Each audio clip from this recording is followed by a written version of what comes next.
Good afternoon to everyone and welcome to the introductory class. And the most important $1 million question that is, occupying your mind at this point of time is about selection of optional. Selection of optional. Am I right or wrong?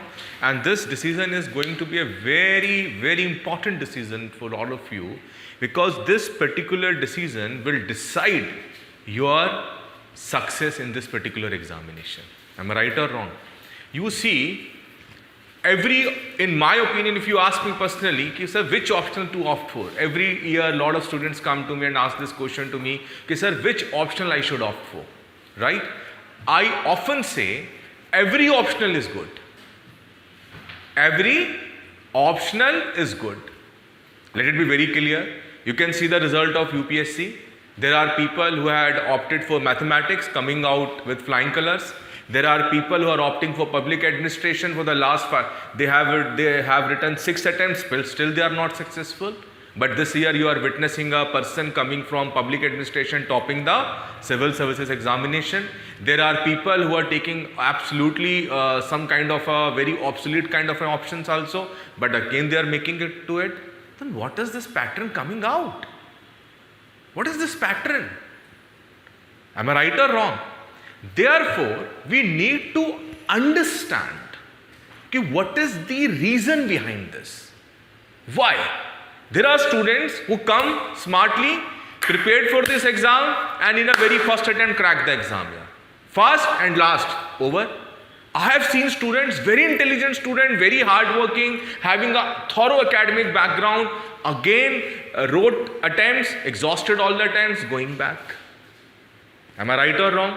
There are people coming from nowadays a pattern is emerging that even from the students who are coming from engineering background, coming from IITs itself, flunking in paper 2. Am I right or wrong? I have seen one of my own friend, I have seen him, he was an average student, he never scored more than 50% marks in 10 plus 2. In 10th also not more than 50% mark. But he cracked IAS in first attempt. I had seen people coming from, they say, he's a topper. Look at this boy. He's a very promising candidate because he topped the university and he's having a high possibility. He will definitely make it to this examination. But what we are seeing at the end, he's not making to the final list. Therefore, it is very important that you understand this. And today's my talk with you will not give you an insight about optional, but it also give you an insight how to prepare. And above all, how to be a good human being. Am I right or wrong? Because education should reflect in your behavior. Education should reflect in your life. Education should reflect in your decision making also. The decision that you are going to make right now is going to have impact for the rest of your life. Am I right or wrong? Therefore, I often quote this, pain of discipline is nothing in comparison to pain of regret. Therefore, first of all, you need to have faith in yourself. Let me congratulate you that you have taken a right decision for opting the civil services, because it is one of the most promising career that any job can give you, right? And you have taken a right decision, you are at the right place. Now from here onwards our battle starts. अब यहां से हमारी लड़ाई शुरू होती है. ठीक है? तुमने एक बहुत अच्छी प्रोवर्ब सुनी होगी, which I often quote in my seminars and when I take workshops in corporate sectors also, that all the great battles in this world are not fought on the ground, they are fought in the minds. Right? Now you see, your target is to score maximum marks. Because it's an open competition. You don't know what will be the cutoff. Nobody can predict it. You don't know this year cutoff is in prelims is this, so next year what it will be. You don't know about it. You don't know what will be the cutoff of mains. You don't know. So therefore, in such an uncertain environment, आपके पास क्या option है? Give your best. Perform best. Whatsoever be the circumstances, you have to be among the top slot. You have to be among the top slot. That is the only option for you. अब सवाल यहां ये बनेगा कि sir ये top slot occupy कैसे किया जाएगा? वो तरीका कि मेहनत करते रहो, right? But does it work? It does not work, because you have to be smart. You have to be smart in your strategy. I want to give an example. I am staying in Delhi. I want to go to Agra. So how many options I am having from going from Delhi to Agra? I want to go from Delhi to Agra. Number one, I can go by bullock cart, right? There is right, our ancient mode of transport, right? Later on, buses still playing an important role. Third, your trains, right? And now fourth is your flights. Which one you will opt for? Which is more comfortable and which takes less time? Nowadays, time is the most important commodity that you are having. I guess you can either opt for a train or you can opt for a flight. These two are redundant. Am I right or wrong? The same logic is applicable for your civil services preparation also. Same logic है. आपको, let me rub it.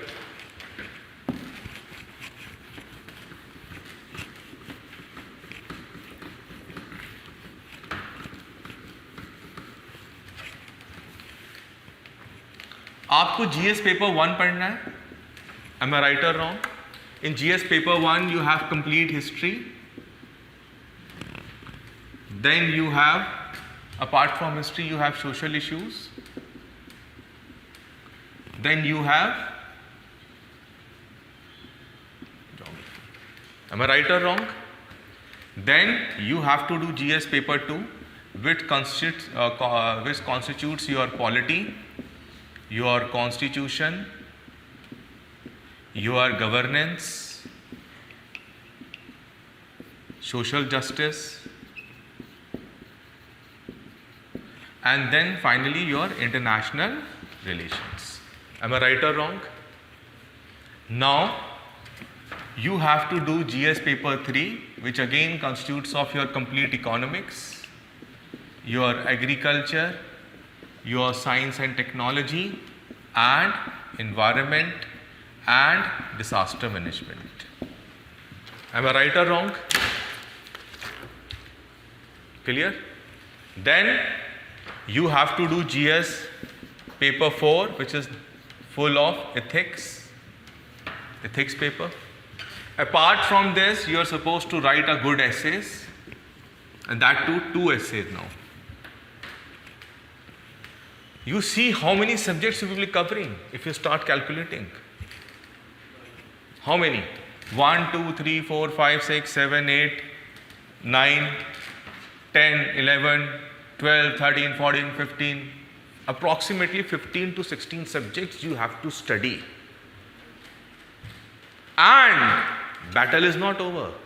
You have to master your optional, that too paper 1 and paper 2.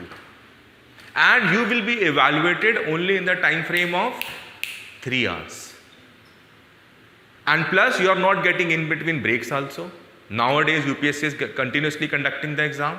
GS paper 1, GS paper 2, GS paper 3, then optional, then hardly you are getting 4 or 5 days in between. Yeah. Battle is tough. So therefore today your decision is going to have a huge impact on your success. Therefore, now I am coming to the topic optional.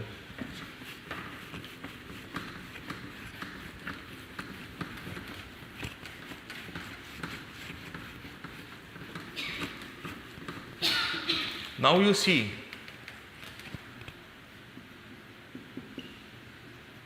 optional, your subject. See the beauty of UPSC. आपको कभी अपने engineering college में medical में, humanities में, commerce में कभी मौका मिला सब्जेक्ट चूज करने का? I don't think so. I have done my electrical engineering, मेरे को तो नहीं मौका मिला। मेरा मन करता था मैं सिविल पढ़ लूँ, लेकिन सिविल के लिए नीचे जाना पड़ेगा। या सिविल वाले को मौका मिलेगा इलेक्ट्रिकल पढ़ने का? नहीं मिलेगा। ह्यूमैनिटीज़ वाले को मौका मिलेगा कि वो बायोलॉजी ऑप्ट कर ले यार, या बायोलॉजी वाले को मौका मिलेगा वो पॉलिटिकल साइंस पढ़ ले। लेकिन ये हिंदुस्तान का इकलौता ऐसा एग्ज़ाम है जो आपको चॉइस देता है। क्या देता है? चॉइस।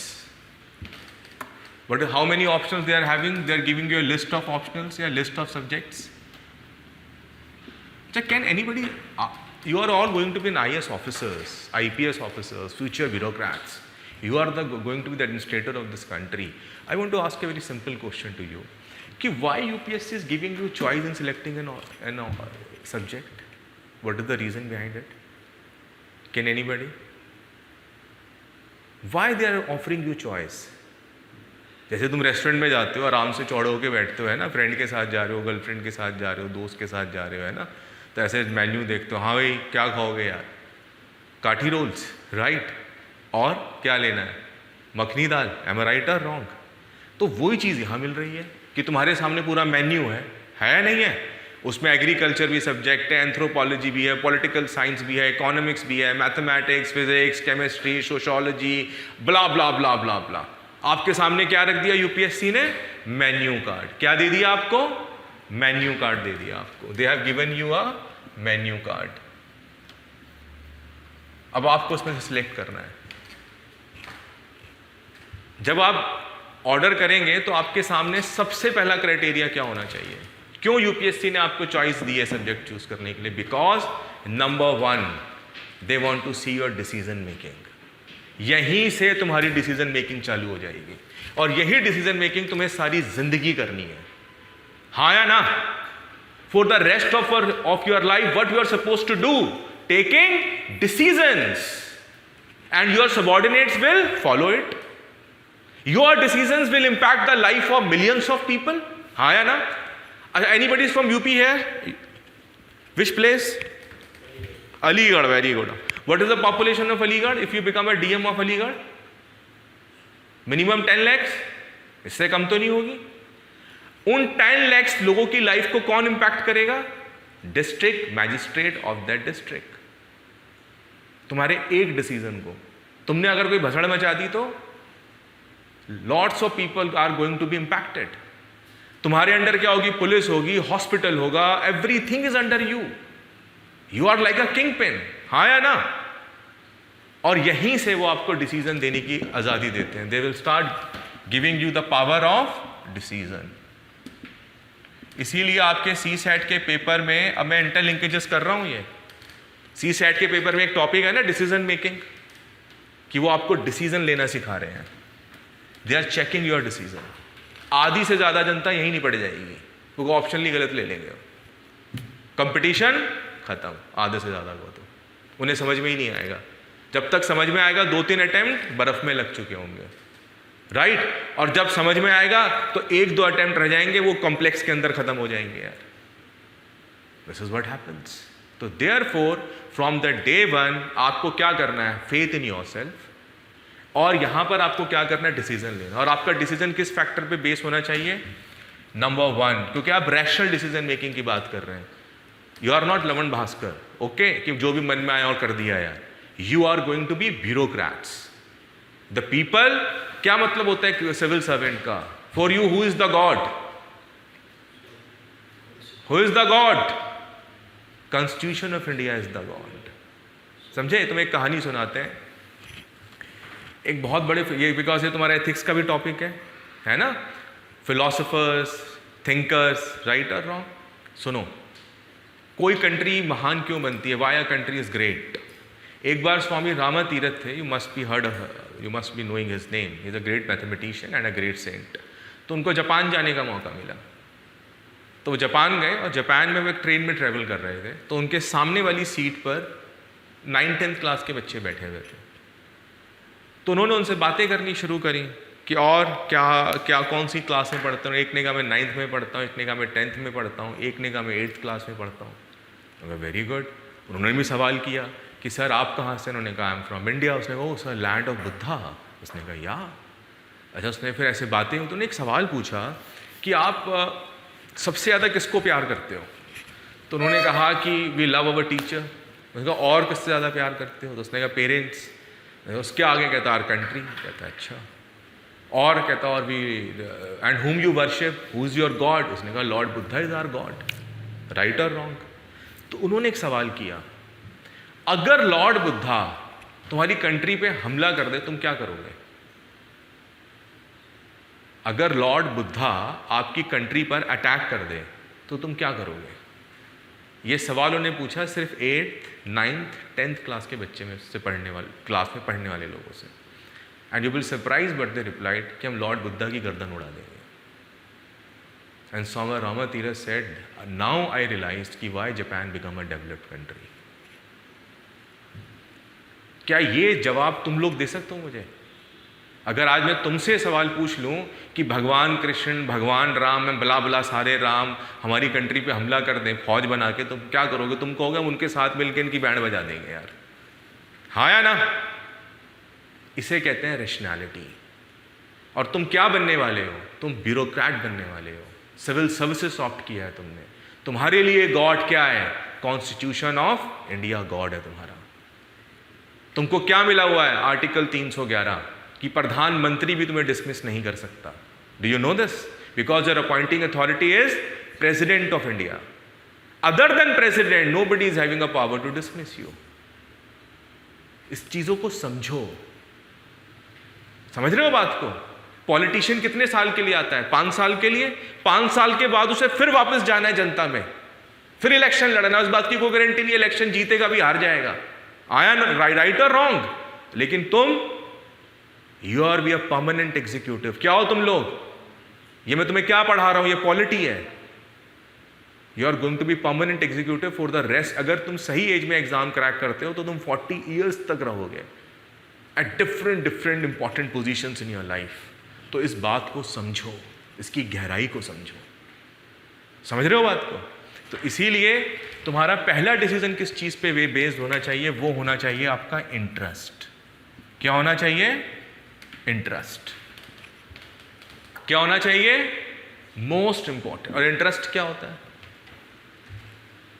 अब बताओ, इंटरेस्ट बताओ क्या होता है? What is interest?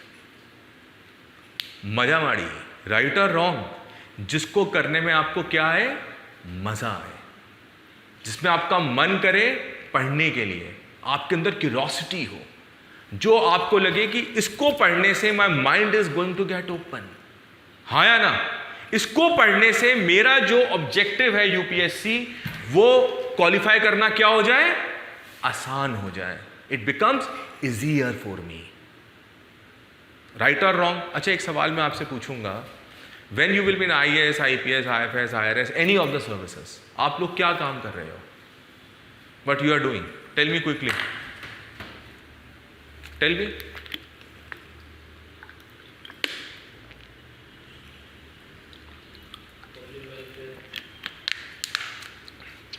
Public welfare. बिल्कुल सही. Very good answer. You are working for the people. अगर इनकम टैक्स कमिश्नर बनोगे तो you will be solving their problems related to revenue, related to taxation. Police में जाओगे, you will be resolving their law and order problems. यार किसी ने किसी को मार दिया, झगड़ा कर दिया, किसी के साथ कोई इनजस्टिस हो रही है, you will intervene, provide justice to the people. Right और रॉन्ग? और IAS बनोगे तो you will be the part of highest policy making body. Right और रॉन्ग? किसके लिए बनाओगे? लोगों के लिए। और लोग क्या होते हैं? समाज। यानी कि for the rest of your life what you are going to do? Interact with the society, dealing with the problems of society and finding a solutions of it. This is what you're going to do. This is what your job is all about. Am I right or wrong? Therefore, interest. Interest कहाँ से आता है? Interest के 2 factors हैं. Number 1, जो तुम्हें पढ़ा रहा है. I always say, this is my firm belief, कि स्टूडेंट कभी गलत नहीं होता है. ये मेरा चैलेंज है, मेरे टीचिंग करियर का चैलेंज है. Student is never wrong. जो लोग ये कहते हैं ना, तब तुमने सुना होगा कि यार आजकल के बच्चे ऐसे ही होते हैं यार, है ना, आज की जनरेशन बहुत लाइक डाइसिकल है, बहुत they don't understand, they don't respect. तो वो जनरेशन खराब नहीं है, खराब हम हैं कि हम रोल मॉडल नहीं बने उनके सामने. You're getting my point? कि we have failed ourselves to become a role models so that present generation will inspire from us. हमारी गलती है ये. स्टूडेंट कभी गलत नहीं होता, हमेशा याद रखना ये बात. When I thought I want to do I want to be an educator, so most of my friends laughed at me. They said, Ashwini, you was in US, you was doing so good, you are having so much opportunities of working corporate sector, even in the government sector also, and you are saying you want to educate students here. What is this decision? Are you crazy? मैंने कहा, yeah, I want to do that because this is the only way I can impact and I can interact with young people. आज लोग कहते हैं भगत सिंह पैदा नहीं होता, भगत सिंह पैदा नहीं होता. अरे भगत सिंह पैदा करने के लिए करतार सिंह सराभा को आना पड़ेगा ना. जानते हो ना उस करतार सिंह सराभा. भगत सिंह पैदा करना है तो आपको अजीत सिंह को लाना पड़ेगा. आपको वो कल्चर लाना पड़ेगा जहां पर एक सिख फैमिली के अंदर वैल्यूज फॉलो की जा रही थी आर्य समाज की. वो कल्चर लाना पड़ेगा आपको, वो सर्कमस्टेंसेस पैदा करने पड़ेंगे आपको. And you see, are we able to create that circumstances? हम वो सर्कमस्टेंसेस नहीं क्रिएट कर पा रहे. हम वो आज की डेट में टीचर कौन बनता है? जो एग्जाम में फेल हो जाता है, जिसे खुद कुछ नहीं आता, वो टीचर बन के खड़ा हो जाता है, यूट्यूब पे कैमरा चला देता है अपना. यार, एम आई राइट और रॉन्ग? वो क्या इंस्पायर करेंगे स्टूडेंट से? जो स्टूडेंट्स को पकड़ लेते हैं, भैया तो हमारे साथ आ जाओ, 10 तुम आ जाओ, 10 तुम आ जाओ, ऐसे कोई लड्डू बट रहा है यहाँ पे. यार, राइट और रॉन्ग? और जितनी भी डेवलप्ड कंट्रीज आप देखेंगे, being to US, being to London, whatever you where you go, teachers are the pyramids of society, highest level of society, क्योंकि they are the people who are making futures. Therefore, it is important the interest come from faculty. That faculty should be competent enough to convert that subject into an interesting subject for you, so that you will feel curiosity to understand, to learn. तुमको कहा जाए कि sir मुझे पढ़ाइए, मैं पढ़ूंगा कितना भी पढ़ना पड़े मेरे को यार. And then you will see marks will come or not. It will come because you can write good answer only when you are having the right kind of interest. Copy paste answer लिख के तो answer मिलेगा नहीं mains में यार. Lot of people are doing, so many notes are available in the market, so many books are available in the market. You can go procure all the books, procure all the notes, and copy paste, produce it in your answer sheet of mains examination. Do you think you are going to score more than average marks? When you can get extra marks, when you will start understanding the concept, and then with your creative thinking, you will start reproducing original thought. Am I right or wrong? You start interlinkages. You are studying polity, but you are connecting polity with social science. You are writing an answer of economics, but you are quoting polity there. Writing polity, quoting economics. It reflects an interdisciplinary approach. Interlinkage of subjects. Writing optional, quoting the example of current affairs. Am I right or wrong? This is the thing which is required by you. You are getting my point? Therefore, number one choice should be your interest. And second, duration. Because in the beginning I said, time is the biggest commodity. तुम्हारे पास time बहुत कम है. 1 साल की cycle है पूरी exam की आपकी. ये एग्जाम को ऐसा नहीं सारी जिंदगी आप यही करते रहोगे यार. राइट और रॉन्ग? लिमिटेड टाइम पीरियड है, लिमिटेड टाइम पीरियड में आपको परफॉर्म करना है. तो आपको कैसा ऑप्शनल चाहिए जिसमें ड्यूरेशन ऑफ एफर्ट्स कम हो और कॉस्ट बेनिफिट फैक्टर. समझते हो तुम CBF? तुमने इकोनॉमिक्स पढ़ी होगी और anybody for management. Cost benefit factor कि अगर मैंने यहां पर 20% एफर्ट डाला तो आउटपुट कितना आना चाहिए? 80%. Number third, it can help me in my GS preparation, in augmenting my score. मेरा एफर्ट GS में क्या हो जाए? कम हो जाए. Number fourth, availability of material.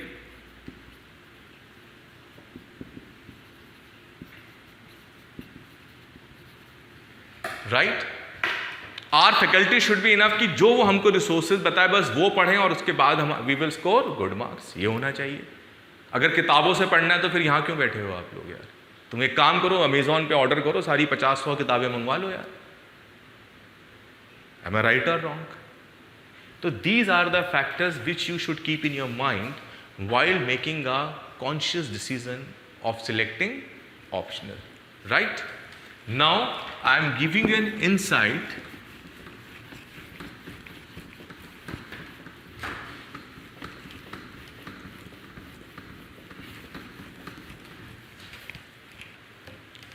but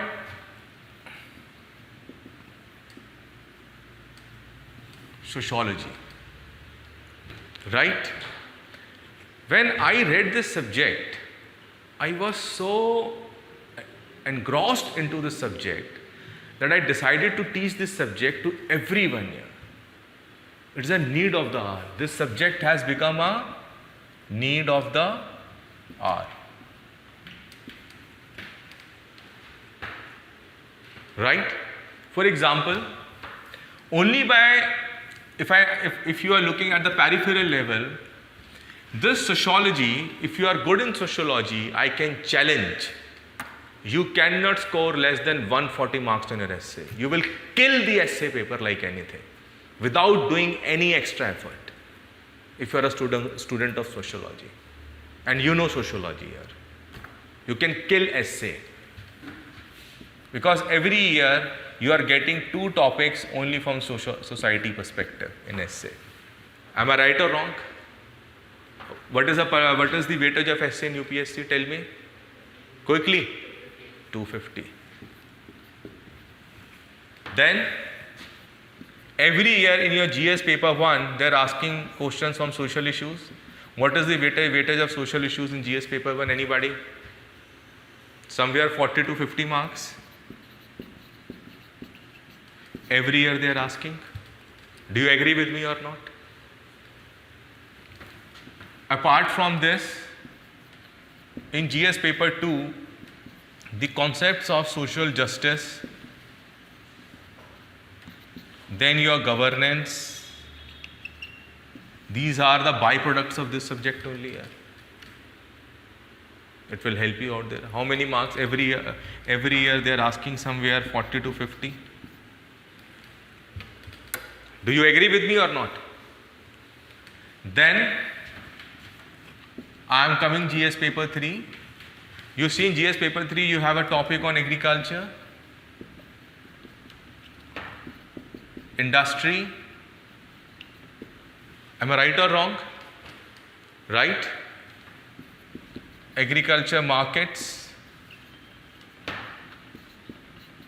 economic and social conditions. These are the topics in your paper 3, etc. You will study all these topics in your optional paper 2, and it is coming approximately 60 to 70 marks, right? Then I am coming on GS paper 4. What you are studying there? Ethics you are studying, probity you are studying there. It will also help in your GS paper 4. This is the contribution of this subject. And you are not supposed to do any map work, you are not supposed to do any practicing, you are not supposed to learn formulas, you are not supposed to mug up things. Only thing is that you need to be regular in your class. Whatever is being said to you by your faculty, you need to implement it, your job is done. And above all, the most golden rule which I am going to share with you, if you look at the last 10 years of UPSC, UPSC is having a practice of butchering a subject here. Do you know that? After a certain level, they butchered a subject. They don't give marks in that particular subject. Right? Sociology is the only safest optional that in the last 15 years, UPSC has never butchered the subject. You can take example of PubAd. After a 10 years, PubAd topper has come. Before I take example of, look at the position of PubAd in 2012, 13, 14, 15, 16, 17. UPSC was not giving marks to PubAd. Same thing happened with geography also. Same thing happened with anthropology also. Same thing happened with political science also. Political science, after a long break came when Tina Dabi became a topper and a lot of people started opting for it. Because we are Indians, right or wrong? Habitual cheaters here, right or wrong? When one is doing, other is also going to do the same thing. Don't take it that as guys, we are good people also. Okay? Majority. That is the reason.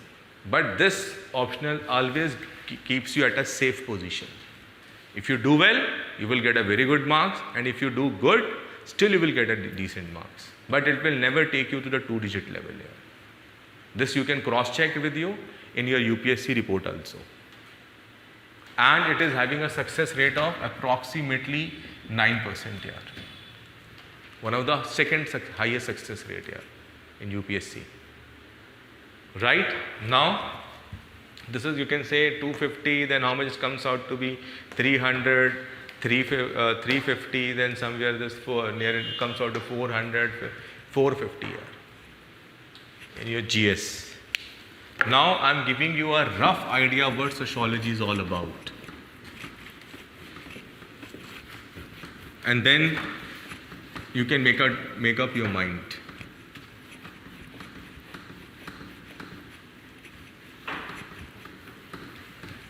And I will tell you the topics also. अच्छा, एक बात बताओ. Getting my point? अच्छा. I'm just giving you a brief outline. It has two papers, paper 1 and paper 2. As normal, paper 2 discuss about the fundamental aspects here. Discuss about fundamental aspects. And it discusses about applications with respect to Indian society.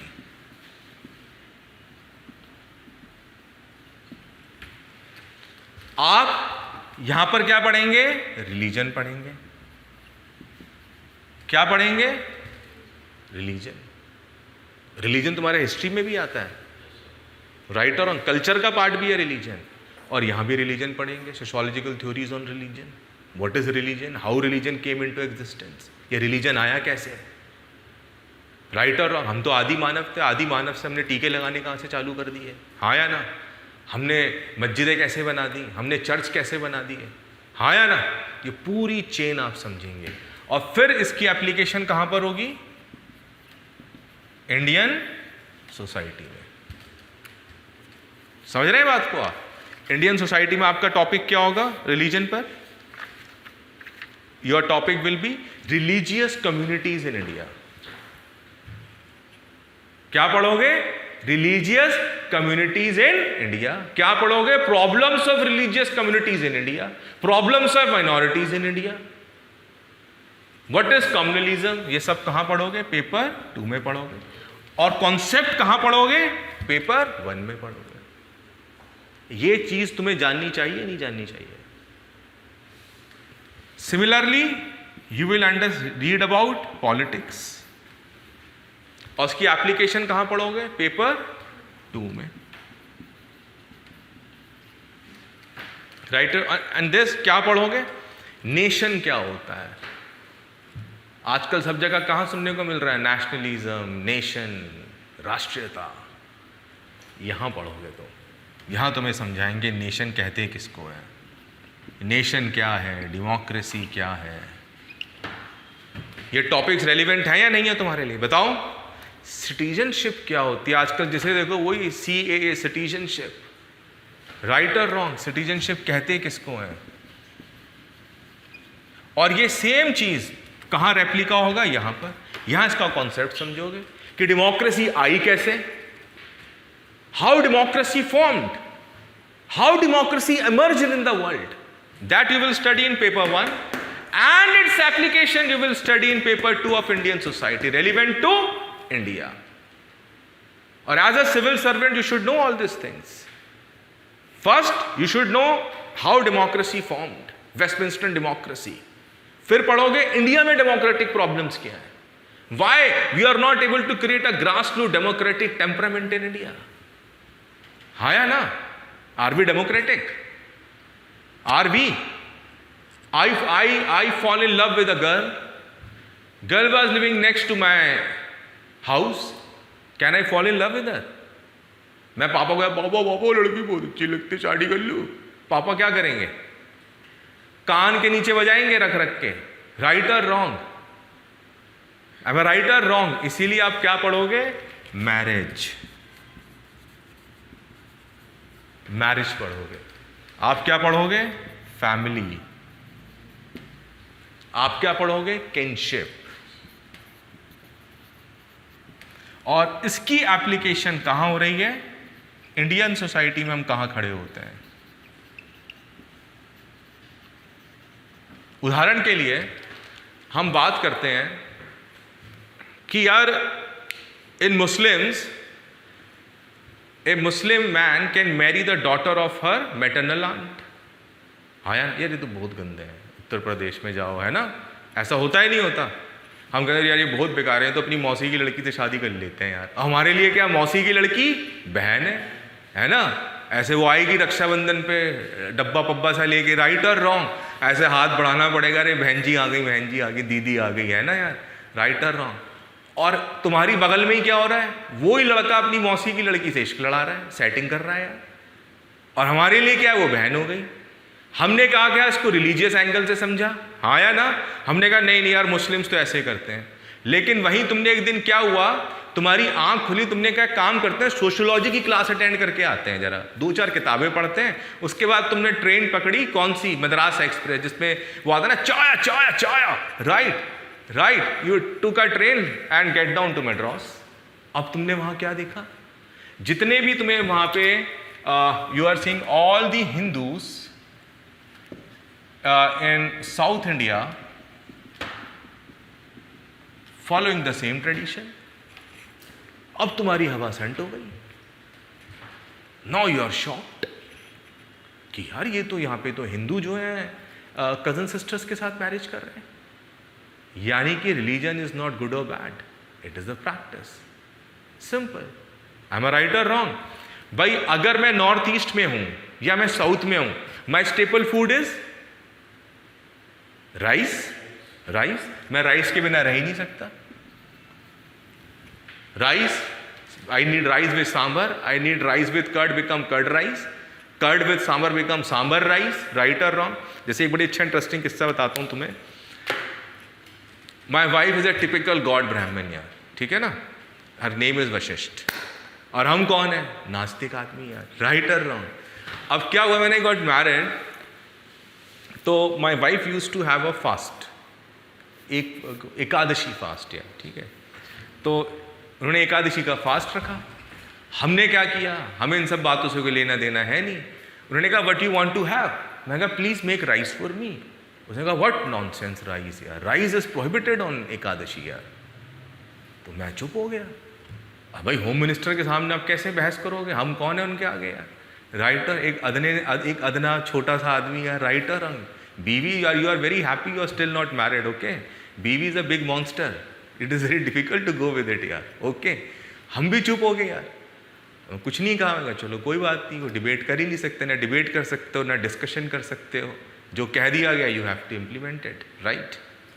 अब luckily क्या हुआ, I got my posting in Bangalore, ठीक है। जहाँ मैं रहता था उसके पास में कोई around 200 years old Krishna temple था। एक दिन हमारी बेटर हाफ ने कहा कि I want to go there for offering my devotion to Lord Krishna. ठीक है, मैं कहा that's fine and please you take me to that temple. हम गए। Luckily on that date was Ekadashi, same festival, same people. What I saw, they were distributing Prasad in the form of rice. Then अब हम भी तो Indian लोग हैं यार, Indian आदमी ऐसा ना होता है। हमने भी बात पकड़ ली, भाई तुम तो ये एकादशी पे चावल नहीं बनाने देती हो। यहाँ पे तो लॉर्ड कृष्ण जो एकादशी पे चावल पेल रहे हैं दबा के यार। They are giving prasad also. From that day onwards my wife accepted my logic and from that day onwards we are cooking rice on Ekadashi, because she realized it is a practice, it is not a divine thing. और ये knowledge कहाँ से मिली मुझे? Sociology से। Because आप sociology में पढ़ेंगे God होता क्या है, क्रिएशन ऑफ गॉड है क्या, राइट? एक और एग्जांपल देते हैं तुम्हें। अभी मेरे सामने मेरे स्टूडेंट बैठे हैं, तुमने क्या ड्रेस पहनी हुई है? प्यूमा, राइट और रॉन्ग? और टी शर्ट। और भारत प्रधानमंत्री क्या करें? आत्मनिर्भर यार। और ये महाराज जो है लोअर टू प्यूमा की पहन के घूम रहे हैं यार, राइट और रॉन्ग? लेकिन एक बात बताओ, I want to ask you a question, अगर हम 91 से पहले चले जाते तो क्या ये प्यूमा पहनता हुआ नजर आता? नहीं। ये क्या पहन के घूम रहा होता? हाँ बोलो, हाँ राइट। या फिर वो होता है ना, अब्दुल्ला जी की दुकान थी टेलर की, है ना, वहां से कपड़े लेते, होल मार के पैंट बना दे भैया, कमीज बना दियो यार, है ना, और वो पहन के घूम रहे होते यार क्लास में, कमीज और पैंट पहन के, बस्ता पीछे टांग के, इज देयर। तो ये चेंज कैसे हुआ? What is Puma? What Puma reflects? Puma reflects the aspiring aspirations of great middle class of India, हाँ या ना? What is Puma that you are wearing? Puma is nothing, it is the by product of liberalisation. ये sociology है। आज क्या हुआ? आज Puma का शोरूम तुम्हारे घर के बाहर खुला हुआ है, तुम्हारी परचेसिंग पावर पैरिटी है, तुम्हारे पास you are well off, you went to the Puma, buy a lower, wearing a Puma, going to gym and world is heaven, right और wrong? This is what happening, this is society. 91 में society और आज की society में are you not seeing a change? एक बात अच्छा याद करो, आस्क योर पेरेंट्स कि एक टाइम होता था कि हमारे घर में कलर टीवी होना कितनी बड़ी बात थी, है ना? जिसके घर में कलर टीवी होता था वो रईस आदमी होता था, चौधरी होता था मोहल्ले का यार, है ना? और हम सोचते थे किसी पानी पीने के बहाने आंटी जी एक बार बुला लें बस अंदर, हम रंगीन टीवी पिक्चर देखेंगे यार, है ना? ऐसा होता था ना।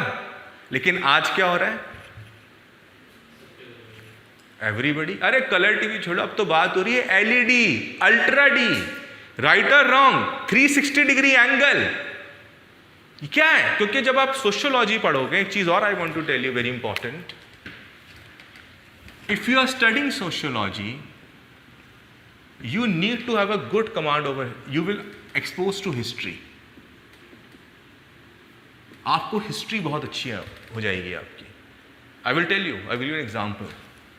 Apart from history, you should know good economics. It is a part. You should know good political science. You should have a little good understanding of geography also. Then you should have a good understanding of science, is a favorite topic, and you will see लोग ऐसे पढ़ाते ही नहीं है ना। दुख इस बात का है, जब हम अच्छा पढ़ाएंगे नहीं तो बच्चे अच्छे पढ़ेंगे कैसे यार? मैं पोपट हूँ तो मेरे स्टूडेंट क्या होंगे? वो भी पोपट बन जाएंगे यार। This is what happens. तो इसीलिए अगर मुझे यहाँ खड़ा होना है तो I have to create a quality in me so that my students will get inspire and they will become, because मेरा एक लालच है, I tell you, I want to share it this with you, because I always believe my success is directly proportional to your success. If I am honest, you will also become honest. If I am able to inculcate right values in you, good values in you, you will become a good citizen of this country. You will never believe in the bloody nonsense dogmas of caste, communalism, religion or anything here. You will say our first God is Constitution of India. Our religion is humanism here. Am I right or wrong? Our mind will work according to the rule of law. Am I right or wrong? We believe in the concept of equality. These kind of values we will live with. And when you will live with these kind of values, then you are bound to create a good society, happy people around you. Am I right or wrong? This is what I want from you, and that is why I opted to teach sociology here. You are getting my point? Ab see the beauty. In sociology, paper 1, you have to do only 3 units thoroughly.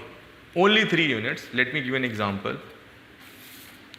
That is one, sociology as discipline, sociology as a science, in which you will be comparing sociology with history, with polity, for anthropology, for economics, and a lot of other subjects here, right? And when you are reading sociology, you will be developing a basic understandings of all these subjects here. This is the beauty. It's a very interconnected subject. And then you will be interlinking sociology with all the current happenings around you. right? For example, in front of me a girl is sitting, her name is, right? Nisha, what you are wearing? Suit. You are from which place? Delhi.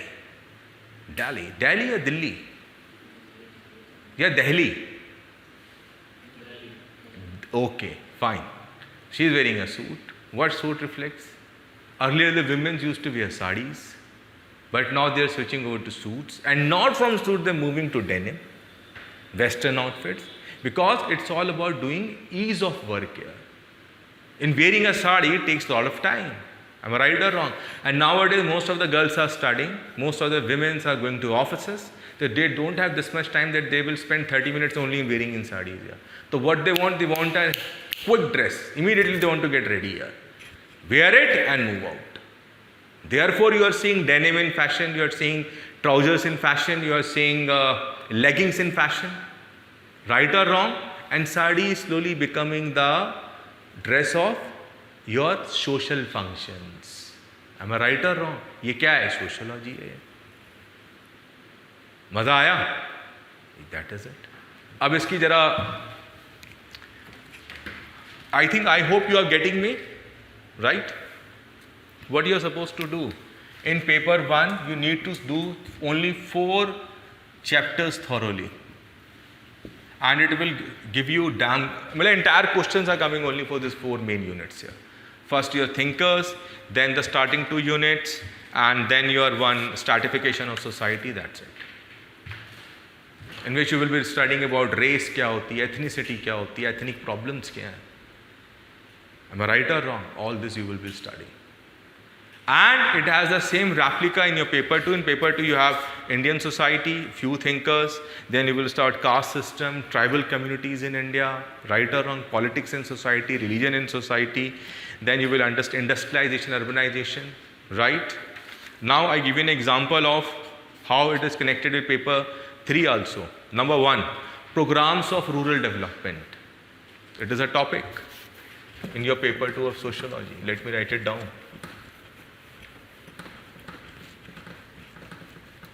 Because you will get a just hint.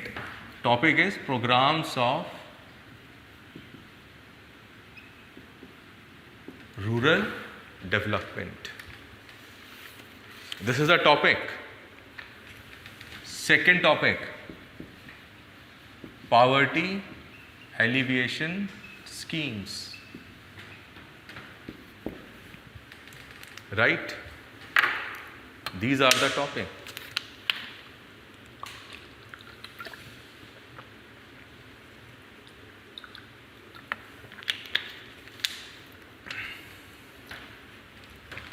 Green Revolution.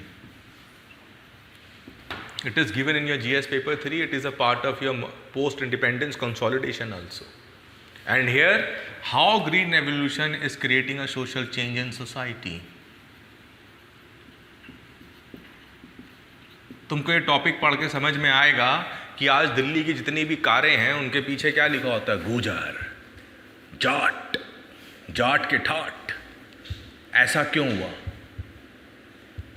इस सवाल का जवाब तुम्हें ये topic पढ़ के मिल जाएगा और तुमको ये पता लगेगा कि ईस्टर्न यूपी में लोग गरीब क्यों हैं. Why farmers are poor? Why we are not able to make all the farmers rich? Why farmers in Maharashtra, Vidarbha region are committing suicides? We will study topics like cooperatives. ये सारे topic बताओ कौन से हैं, जल्दी से बताओ. Problems of rural labour.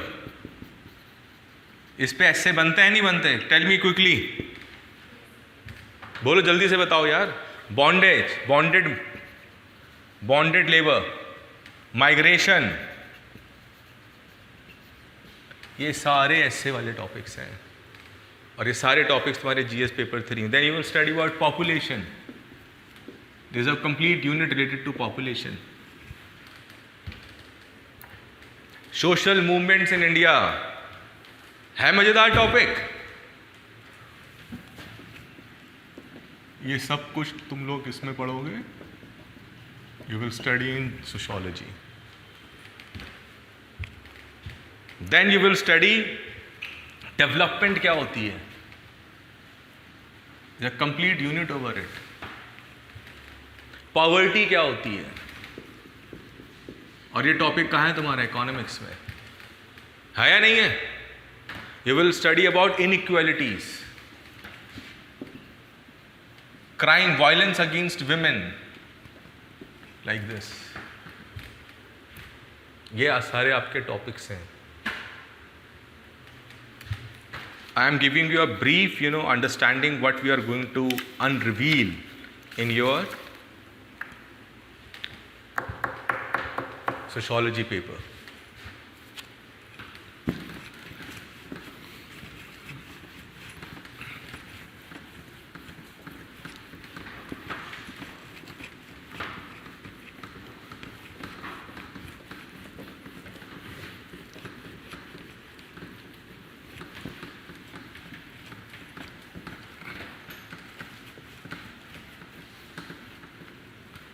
अब सवाल यहाँ उठता है कि हम लोग यहाँ क्या करेंगे, how we will go about sociology. Guys,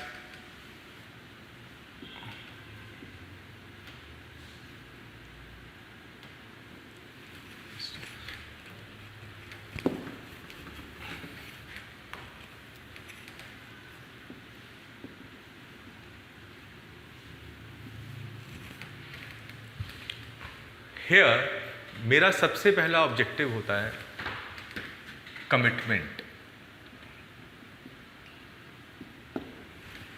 I want only that student in my class who can challenge himself और हर सेल्फ. यार देखो, उसका रीज़न है, अगर मुझे अगर 1-2 घंटे का लेक्चर लेना होता है, मैं 5 आवर्स पढ़ाई करता हूँ उसके लिए. तो तुम्हें कितना पढ़ना चाहिए? तो अगर आप मेरी क्लास में आना चाहते हैं तो ऐसे देखो, तुमको मौज मस्ती करनी है तो बहुत ऐसे फैकल्टीज़ हैं, वो तुमको बर्थडे पे पेस्ट्री भी खिलाएंगे, तुमको घुमाने भी ले जाएंगे. राइट और wrong, I am not that kind of a person. यार मेरा लक्ष्य है, I have objective, I am working hard, I want a hard working students. हाँ, अगर तुम्हारे में हिम्मत है मेहनत करने की and you are true to yourself. देखो, 2 बातें होती हैं, ध्यान से सुनो, तुम्हें एथिक्स भी थोड़ा टच कराते हैं. एथिक्स, लोग कहते हैं सच बोलो, सच बोलो, सच बोलो, लेकिन सच बोलेंगे कैसे? तो तुमने पूछा ही नहीं कि जो कह रहा है उसने सच बोला है कभी लाइफ में? यार, सच बोलने की शुरुआत तब होती है जब आप अपने आप से सच बोलते हो.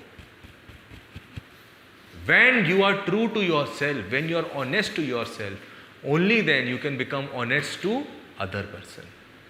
जब तुम अपनी इज्जत करते हो तभी तुम दूसरे की इज्जत कर सकते हो. Always remember this. If you really honest in your commitment कि yes, मैं यहाँ आया हूँ तो मुझे नाम देखना है यूपीएससी की लिस्ट में, तो तुम आना भैया, नहीं तो ज़िंदगी में और भी बहुत काम है, और भी बहुत अफसाने हैं. राइट और रॉन्ग, तभी आना, अदरवाइज मत आना. अगर दम रखते हो पढ़ने का और शौक है कि तुम्हें अपने मेंटल लेवल को इंक्रीज करना है, you don't want to die like an average person, you want to create a name for yourself, कि आज के बाद एक बात याद रखना, after doing class here for हमारी क्लास चलेगी कोई 4 मंथ्स तक अप्रॉक्सीमेटली, ठीक है? उन 4 महीने के बाद तुम अपने अंदर फ़र्क देखना कि जब तक तुम जिंदा रहोगे, तुम जहां भी बैठोगे, यू विल स्टैंड अपार्ट. ये मेरा चैलेंज है तुम्हारे को, मेरा कमिटमेंट है तुमसे. तुम्हारी बातें, तुम्हारे थॉट प्रोसेस, तुम्हारे एक्शंस, ये तीनों ट्रांसफॉर्म हो जाएंगे. चाहे वो तुम्हारी फैमिली हो, चाहे तुम्हारी सर्विस हो, तुम्हारा फ्रेंड सर्कल हो, you will be stand apart. Am I right और रॉन्ग? तो इसलिए आई वॉन्ट यू, मैं तुम्हारे साथ मेहनत करूंगा, लेकिन तुम्हें उससे ज़्यादा मेहनत करनी है. Do you agree with me? तो what we are going to do, commitment. सबसे पहले I will be working with you on your fundamentals, on your fundamental, that is your UPSC syllabus. अच्छा, एक प्रॉब्लम क्या होती है स्टूडेंट्स को, वो कहते हैं sir I am from engineering, I am from commerce, I am from accounts, I am from humanities, या मैंने पॉलिटिकल साइंस पढ़ा तो मैं कैसे करूँगा? तो I always believe, I always start my topic from zero level. कहाँ से? Zero. And please don't come with reading, come in a class with a fresh mind.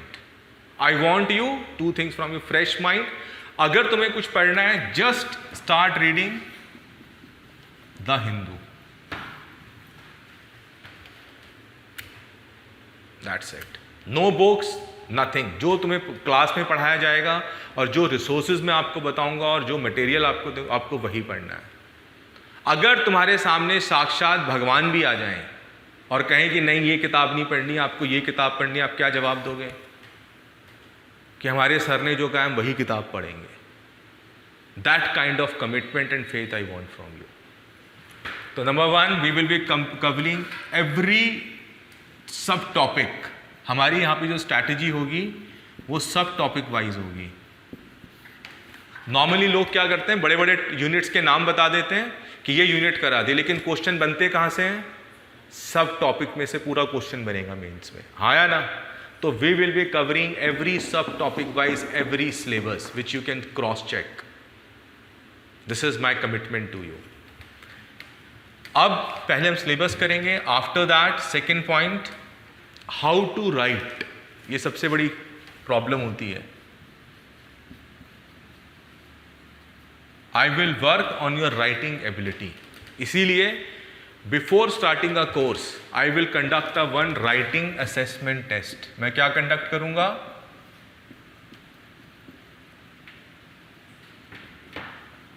Which I will personally evaluate. Class में admission लेने से पहले आपका एक writing assessment test होगा जो आपको लिखना है, बिकॉज आई वॉन्ट टू सी कि तुम खड़े कहाँ पर हुए हो यार। मुझे तो पता ही नहीं है तुम्हारा लेवल क्या है। I want to say where you are standing. मेरे पास शायद 2 स्टूडेंट्स हों, but I want 2 students committed and I promise I will make them that 2 student to be a top 10 of UPSC year. This is my commitment. इसीलिए आपका पहला हम क्या करें, word first I think nobody is doing this in Delhi, anybody है। I will conduct a writing assessment test. I want to see how you write, how much good English, because your medium is English. चाहे आपका जो भी medium हो, उस medium की भाषा के ऊपर आपकी क्या होनी चाहिए? कमांड। क्या होनी चाहिए? कमांड होनी चाहिए। तो यानी कि मेरे को सिर्फ आपको सोशियोलॉजी नहीं पढ़ानी है, I will be working on various aspects of your preparation. I will be giving you inputs on essay, on GS, on sociology, on your language skills, on your communication skills, on every aspect of transforming your personality. Getting my point? Then we will conduct a test series. You have to write the test. After every class, one question will be given to you. It will be posted on the website and you have to write an answer and send it to me. After every class. Is that clear? Then we will conduct proper test series. And then we will do your test series, your syllabus, and then your enrichment. That will be, this we will do with the class. जो भी current में आ रहा है वो सब कुछ आपके कहां पर होना चाहिए? आपके आंसर्स के अंदर यार। This is how we are going to do this. And I hope I have cleared myself and you have enjoyed this session with me. And if you have any questions, I am welcome to answer any of your doubt here. Thank you very much. Wish you good luck. Do well.